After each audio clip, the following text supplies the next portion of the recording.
അമേരിക്കയുടെ വ്യോമ പ്രതിരോധ സംവിധാനങ്ങൾ ഇറാൻ തകർക്കുന്നത് യുഎസിന് കനത്ത തിരിച്ചടിയാകുന്നു.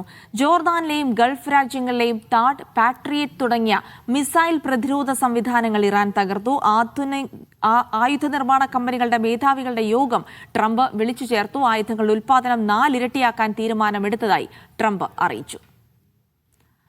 സുഹൈൽ ഇന്റർനാഷണൽ ഡെസ്കിൽ നിന്ന് വിവരങ്ങൾ നൽകും. സുഹൈൽ, അപ്പോൾ ഈ ആക്രമണവും പ്രത്യാക്രമണവും തുടരുന്നതിനിടെ അമേരിക്കയെ പ്രതിരോധത്തിലാക്കുന്നത് നിലവിൽ വ്യോമ പ്രതിരോധ സംവിധാനങ്ങളടക്കം തകർക്കാൻ ഇറാനിന് കഴിയുന്നു എന്നുള്ളതാണ്. അമേരിക്ക ഒരുക്കുന്ന ഒരു വ്യോമ പ്രതിരോധ കവചം നിരന്തരമായി തകരുന്നത് ഒരു ആശങ്കയുണ്ടാക്കുന്നുണ്ട്. സ്വാഭാവികമായിട്ടും ഇക്കാര്യത്തിൽ ഇന്നിപ്പോൾ ആയുധ നിർമ്മാണ കമ്പനികളുമൊക്കെ ആയിട്ട് ചർച്ച നടത്തുമ്പോൾ അത്തരം കാര്യങ്ങൾ കൂടെ വരും. അതിനപ്പുറത്തേക്ക് ആക്രമണം ഇരട്ടിയാക്കാനുള്ള നീക്കം കൂടിയാണ് ഈ ആയുധ ഉൽപാദനം വർദ്ധിപ്പിക്കുന്നതിലൂടെ ലക്ഷ്യമിടുന്നതും. ജിൽസി, ഇറാൻ യുദ്ധത്തിൻ്റെ ഗതി നിർണ്ണയിക്കാവുന്ന, ഗതി മാറ്റാവുന്ന ഏറ്റവും സുപ്രധാനമായ വിവരമാണ് ഈ പുറത്തു വരുന്നത്. അതായത് അമേരിക്കയുടെ വ്യോമ പ്രതിരോധ സംവിധാനങ്ങളുടെ ആയുധങ്ങളുടെ ശേഷി കുറയുന്നു, അതിൻ്റെ സ്റ്റോക്ക് കുറയുന്നു എന്നുള്ളത് നേരത്തെ തന്നെ വാർത്തകൾ വന്നിരുന്നു. പക്ഷേ അപ്പോഴെല്ലാം അത് ഡൊണാൾഡ് ട്രംപ് നിഷേധിക്കുകയായിരുന്നു. പക്ഷേ ഇപ്പോൾ ഇതാ നിർണായകമായൊരു യോഗം, ഈ ആയുധ കമ്പനികളുടെ സിഇഒമാരുടെ യോഗം വിളിച്ചുകൊണ്ട് ഡൊണാൾഡ് ട്രംപ് തന്നെ അദ്ദേഹത്തിൻ്റെ ട്രൂത്ത് സോഷ്യലിലൂടെ അത് പുറത്തുവിട്ടിരിക്കുകയാണ്. ഇത്തരമൊരു യോഗം വിളിച്ചിരിക്കുന്നു, 4 ഇരട്ടിയോളം ആയുധങ്ങൾ നിർമ്മിക്കാനുള്ള തീരുമാനമെടുത്തിരിക്കുന്നു എന്നുള്ളത്. ഏറ്റവും പ്രധാനപ്പെട്ട കാര്യം, താഡ്, പാട്രിയറ്റ് പോലെയുള്ള വ്യോമ പ്രതിരോധ സംവിധാനങ്ങൾ ഉപയോഗിച്ചുകൊണ്ടാണ് ഇറാൻ്റെ മിസൈലുകളെയും ഡ്രോണുകളെയും അമേരിക്ക തകർത്തുകൊണ്ടിരിക്കുന്നത്. അത് ഗൾഫ് മേഖലയിൽ ആകെ വിന്യസിച്ചിട്ടുണ്ട്, അതേപോലെ തന്നെ പശ്ചിമേഷ്യയുടെ മറ്റു ഭാഗങ്ങളിലും.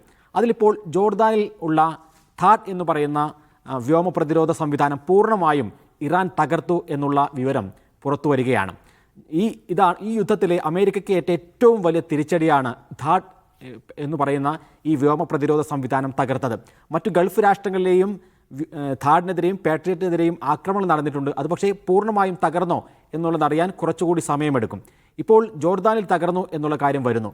ഇപ്പോൾ ഈ താഡും പാട്രിയറ്റും തകർന്നില്ല എന്ന് തന്നെ വിചാരിക്കുക. അതിൽ നിന്നുള്ള ഓരോ മിസൈലുകളും ഇറാൻ്റെ മിസൈലുകളെ ഇൻ്റർസെപ്റ്റ് ചെയ്യാനുള്ള പകരം മിസൈലുകൾ അയക്കണമെങ്കിൽ ഒന്നിന് 30 കോടിയോളം രൂപ വരും എന്നുള്ളതാണ്. 20 ലക്ഷമോ അല്ലെങ്കിൽ 30 ലക്ഷമോ ഉപയോഗിച്ചുകൊണ്ട് ഇറാൻ ഉപയോഗിക്കുന്ന ഒരു മിസൈൽ, അതിനെ പ്രതിരോധിക്കാൻ 30 കോടിയോളം രൂപ ഓരോ മിസൈലിനും അമേരിക്കക്ക് ചിലവാകുന്നു എന്നുള്ളതാണ് ഒരു കണക്ക്. അങ്ങനെ ഇനി നമ്മൾ പറയുന്നത് ഈ മിസൈൽ ഉപയോഗിച്ച് തകർക്കുന്നതിനെ കുറിച്ചല്ല, ആ മിസൈൽ സംവിധാനം തന്നെ ആകെ തകരുന്നു എന്നുള്ളതാണ്. ഇപ്പോൾ താഡ് എന്ന് പറയുന്ന സംവിധാനം എടുക്കുക, അതിലെ ബാറ്ററിക്ക് തന്നെ 1 കോടി രൂപ വില വരും എന്നുള്ളതാണ് നമുക്ക് കാണാൻ കഴിയുന്നത്. അപ്പോൾ അങ്ങനെയാണ് എങ്കിൽ ആ താഡ് എന്ന് പറയുന്ന ഒരു ബാറ്ററി മാത്രമല്ല, അനേകായിരം സംവിധാനങ്ങൾ അതിൻ്റെ കൂടെ തന്നെ വേണം. അങ്ങനെ നോക്കുമ്പോൾ 2.5 ബില്യൺ മുതൽ 5 ബില്യൺ വരെ ഒരു താഡ് എന്ന് പറയുന്ന സംവിധാനത്തിന് വേണം. അമേരിക്കക്ക് ആകെ 4 താഡ് ബാറ്ററികൾ മാത്രമേ ഉള്ളൂ എന്നാണ് നമ്മൾ മനസ്സിലാക്കുന്നത്. അങ്ങനെയാണ് എങ്കിൽ ഇവിടങ്ങളിലെല്ലാം ഒരുക്കിയിട്ടുള്ള ഈ താഡും പാട്രിയറ്റും കൊണ്ടാണ് ഈ യുദ്ധത്തെ പിടിച്ചു നിർത്തുന്നത് അമേരിക്കയും ഇസ്രായേലും. ഗൾഫ് രാഷ്ട്രങ്ങളുടെയും പ്രധാനപ്പെട്ട വ്യോമ പ്രതിരോധ മേഖല അതാണ്. അങ്ങനെയാണ് എങ്കിൽ നമ്മൾ നോക്കുക, ഈ സംവിധാനം ആകെ തകരുകയാണെങ്കിൽ ഗൾഫ് മേഖലയ്ക്ക് ആകെ ആശങ്കയാകും. ഇപ്പോൾ തന്നെ ഈ അമേരിക്കയുടെ താഡിനും പാട്രിയറ്റും ഇത്രയേറെ ആവശ്യമുണ്ടാകുമെന്ന് അറിയാത്തത് കൊണ്ട് അതിൻ്റെ ഉൽപ്പാദനം കുറവായിരുന്നു. അമേരിക്ക പലയിടങ്ങളിൽ ഇത് വിന്യസിച്ചിട്ടുണ്ട്. ഒന്ന്, ഏറ്റവും പ്രധാനമായി യുക്രൈൻ യുദ്ധത്തിൽ റഷ്യയെ പ്രതിരോധിക്കാൻ വേണ്ടി താഡും പാട്രിയറ്റും അവർക്ക് നൽകിയിട്ടുണ്ട്. മറ്റൊന്ന് ദക്ഷിണ കൊറിയയ്ക്ക് നൽകിയിട്ടുണ്ട്, ഉത്തര കൊറിയയുടെ ഭീഷണി തടയാൻ വേണ്ടി. മറ്റൊന്ന് ചൈന തായ്വാൻ സംഘർഷ ഭൂമിയിൽ തായ്വാനും ഈ സംവിധാനങ്ങൾ അമേരിക്ക നൽകിയിട്ടുണ്ട്. അപ്പോൾ അങ്ങനെ വിവിധ മേഖലകളിലായിരുന്നു ഇതുണ്ടാക്കിയിരുന്നത്. കഴിഞ്ഞ വർഷം ജൂണിൽ ഇറാനും ഇസ്രായേലും തമ്മിലുള്ള സംഘർഷം മൂർച്ഛിക്കുകയും ഇറാൻ വൻതോതിൽ ഇസ്രായേലിലേക്ക് ഇത് അയക്കുകയും ചെയ്ത സന്ദർഭത്തിലാണ് കുറേയേറെ സാധനങ്ങൾ ഇങ്ങോട്ട് മാറ്റുന്നത്. പക്ഷേ ഇപ്പോഴത്തെ സാഹചര്യത്തിൽ അതിനേക്കാളുമെല്ലാം അപ്പുറമായി കൂടുതൽ ഈ പശ്ചിമേഷ്യയിലെ എല്ലാ രാജ്യങ്ങളിലേക്കും ഒന്നിച്ച് ഇറാൻ്റെ അറ്റാക്ക് നടക്കുന്ന സന്ദർഭത്തിൽ അത് തകരുന്നു എന്ന് പറയുമ്പോൾ അത് വളരെ പെട്ടെന്ന് റീപ്ലേസ് ചെയ്യാൻ പറ്റാത്തതാണ്. ഞാൻ നേരത്തെ പറഞ്ഞ ബാറ്ററി അടക്കമുള്ള കാര്യങ്ങൾ, അതേപോലെ തന്നെ താഡിൻ്റെയും പാട്രിയറ്റിൻ്റെയും വിവിധ ഭാഗങ്ങൾ അത് പെട്ടെന്ന് നിർമ്മിക്കാനും റീപ്ലേസ് ചെയ്യാനും സാധിക്കാത്തതാണ്. അപ്പോൾ യുഎസും ഇസ്രായേലും എന്ത് നിലപാട് സ്വീകരിക്കും എന്നുള്ളതാണ് ഗൾഫ് മേഖലയെ ഏറ്റവും കൂടുതൽ ആശങ്കപ്പെടുത്തേണ്ട ഒരു കാര്യം. കാരണം പല സന്ദർഭങ്ങളിലും ഈ ഘട്ടത്തിൽ അവർ ചെയ്യാറുള്ളത് അവരുടെ മിലിറ്ററി അസറ്റുകൾക്ക് ചുറ്റും മാത്രമായി ഇത് പരിമിതപ്പെടുത്തുകയും സാധാരണക്കാരെ കുരുതി കൊടുക്കുകയും ചെയ്യുക എന്ന ഒരു തന്ത്രത്തിലേക്ക് ഇവർ പോയേക്കാം എന്ന പ്രതിരോധ വിദഗ്ധരുടെ ഒരു അഭിപ്രായം വരികയാണ്. അങ്ങനെയാണെങ്കിൽ കഴിഞ്ഞ വർഷം ജൂണിൽ നടന്ന ഇസ്രായേൽ ഇറാൻ സംഘർഷത്തിൽ ഇത്തരമൊരു സംഗതി ഉണ്ടായിരുന്നു.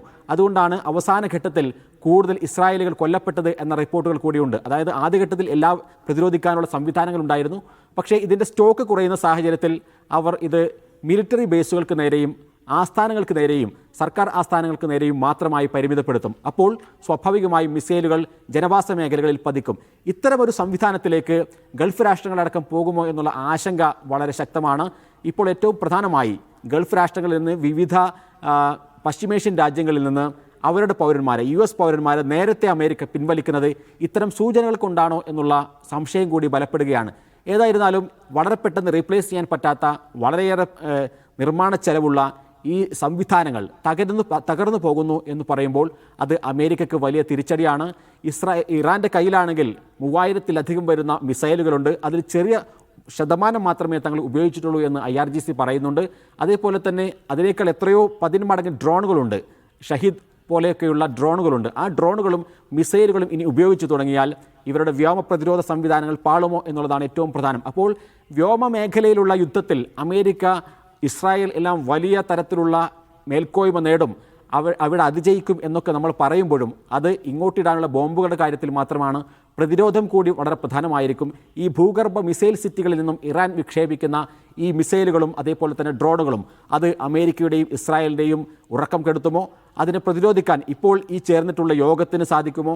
വളരെ പെട്ടെന്ന് തന്നെ ഈ 4 ഇരട്ടി ആയുധങ്ങൾ നിർമ്മിക്കാനും അത് റീപ്ലേസ് ചെയ്യാനും ഒക്കെ കഴിയുമോ? അങ്ങനെ കഴിഞ്ഞാൽ തന്നെ, ഞാൻ പറഞ്ഞു, ഇത് തകർന്നാലല്ല, സാധാരണ ഉപയോഗത്തിൽ തന്നെ ഒരു മിസൈലിനെ പ്രതിരോധിക്കാൻ 30 കോടിയോളം രൂപ വരുമെങ്കിൽ ഇത്തരം സംവിധാനങ്ങൾ ആകെ തകർന്നു പോകുമ്പോൾ ഉണ്ടാകുന്ന സാമ്പത്തിക ചെലവിനേക്കാൾ പ്രധാനം അത് നിർമ്മിച്ചെടുക്കാനുള്ള സമയവും അധ്വാനവും അത് സാധാരണ രീതിയിൽ വളരെ പെട്ടെന്ന് സാധ്യമാകാത്തതാണ് എന്നുള്ളതാണ്. അതുകൊണ്ട് തന്നെ ഈ യുദ്ധത്തിൻ്റെ ഒരുപക്ഷെ ഗതി നിർണ്ണയിക്കുന്നത് ഇത്തരം കാര്യങ്ങളൊക്കെ ആയിരിക്കും. BK സുഹൈലാണ് ഇന്റർനാഷണൽ ഡെസ്കിൽ നിന്ന് വിവരങ്ങൾ പങ്കുവച്ചത്.